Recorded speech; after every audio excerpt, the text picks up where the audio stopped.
Magandang hapon po uli. Ito pa ay continuation yung story ko kanina tungkol doon sa ang katotohanan ng maging asawa ng isang apam. Ngayon po, ang pag-uusapan po natin ay yung buhay-buhay ng ang bata nga pala, yung kunwari, may anak ka. Tapos, pag 13 years old na yung bata, pwede na po silang magtrabaho. Legal po yan dito. Pero, yung bata na yan, sako pa rin yan sa inyo. Ngayon, pag dumating na yan ng 18, nasa sa kanya na yan kung siya ay bubukod. Karamihan dito may mga girlfriend na, may mga boyfriend na, bumubukod na po sila. Hindi talaga pwedeng hindi tayo magtatrabaho. Kailangan talaga magtrabaho tayo. Kunwari, marami kayong anak, pumapasok na sa school. Ang trabaho ng ng asawa, yung asawa natin nandun, pumasok na. Tapos tayo naiiwan syempre sa mga anak, mga bata.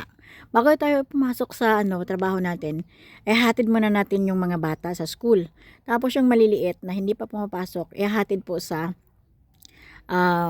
daycare. Tapos papasok na tayo sa trabaho. Pagkatapos 3 o'clock, susunduin na naman yung mga estudyante. Tapos minsan kami, bago umuwi ng bahay, dadaan muna sa supermarket, mag-grocery ng pagkain. Pagkatapos pagdating, magluluto.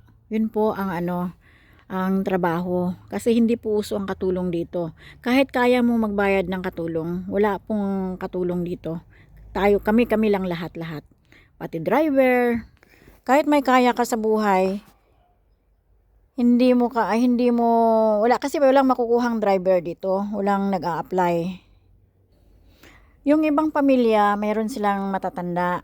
Pero bihira naman sa mga Pilipina na may magulang dito na matanda na, kasama nila. Bihira yan. Mostly, yung mga asawa, yung mga apam ang mayroong magulang na matatanda na. Ngayon, pag yung magulang na yon ay hindi nila kaya, yung masasakitin, yung na-stroke, hindi nakakalakad, yung hindi nila kaya yung sarili nila, ayun po, nilalagay po sa nursing home. Hindi naman po masama ang maglagay ng matanda sa nursing home. Kasi po, yun na yung kalakaran dito eh. 'Di ba sa atin parang ibang iniisip natin, bakit hindi natin alagaan sa bahay? Talaga pong hindi pwede kasi kailangan po natin magtrabaho. Ngayon, yung matanda na ipinasok natin na ating kapamilya, ang ibabayad po nila doon sa pag-stay nila doon sa nursing home kasi may mga pension po. Yun yung pension nila. Ngayon, kung mayroong ari-arian yung matanda, pwede rin yung bahay niya, yung ari-arian niya, yun ang pambayad niya doon sa pagtira niya sa nursing home.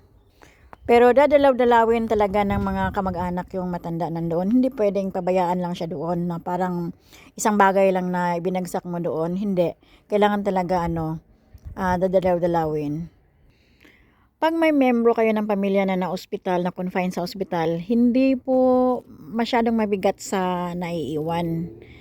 Kasi bahala na yung mga nurses doon, mga doktor doon sa ospital. Hindi po pwede yung may bantay katulad sa atin na kailangan talagang samahan yung yung pasyente.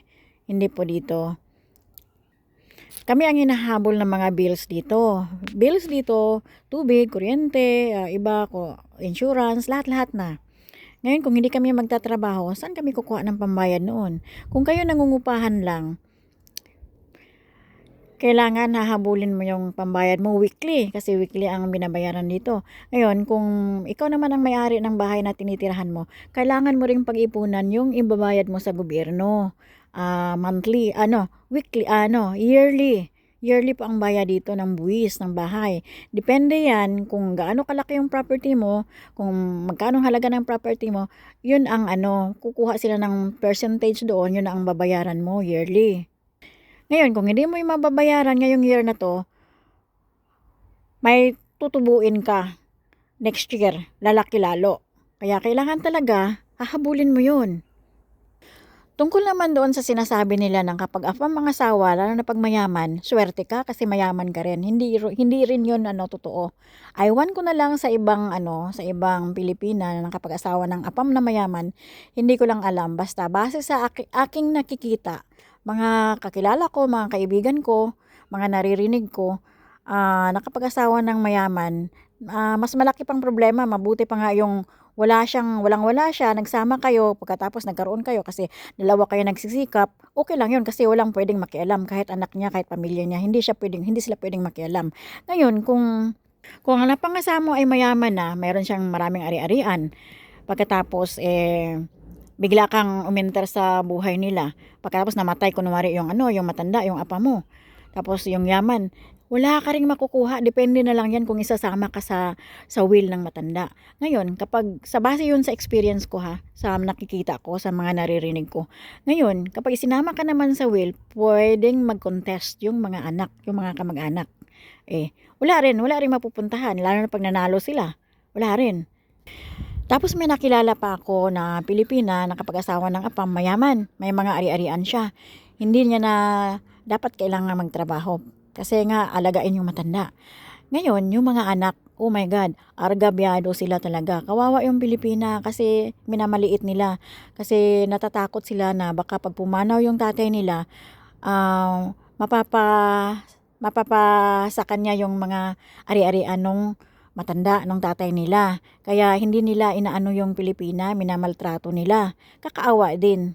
Kaya hindi talaga ako kumporme doon sa sinasabi nila na kapag apam ang naging asawa mo, mayaman ka na. Lalo na pag mayaman yung apam na napangasawa mo, ay lalo kang mayaman. Hindi po yan totoo. Hindi po biro ang buhay namin dito sa ibang bansa na may mga asawang apam. Hindi po yun ganun kasaya at kadali. Kailangan po unang-una makisama ka sa mga apam. Karamihan po sa kanila, hindi ko nila lahat. May mga attitude po sila, mahirap silang pakisamahan.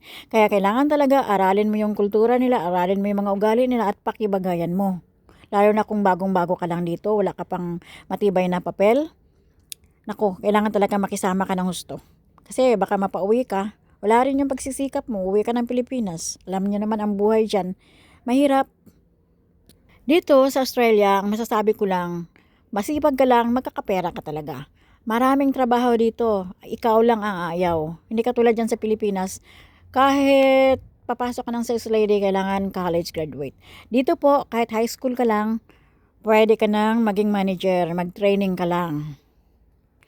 Ang mga tao po dito, nung ako'y bago dito, talagang nanliliit ako. Kasi ultimo yung mga maliliit na batang paslit, tinatawag lang ako sa pangalan ko.